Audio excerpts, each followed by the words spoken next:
everyone, in today's tutorial I'm gonna show you how to change the competitor mode in FC26, so enjoy watching!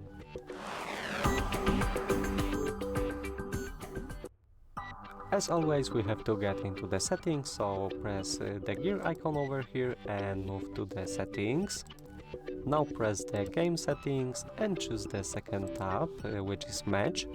Now we can see the competitor mode. It is available because I have the legendary difficulty level. If you choose any other difficulty, then you won't have the competitor mode. So at first you have to beat the legendary mode, then you will be able to choose the ultimate difficulty, and this enables you the possibility to choose also the competitor mode in ultimate and legendary difficulty. That would be all for this video. Hope you like it.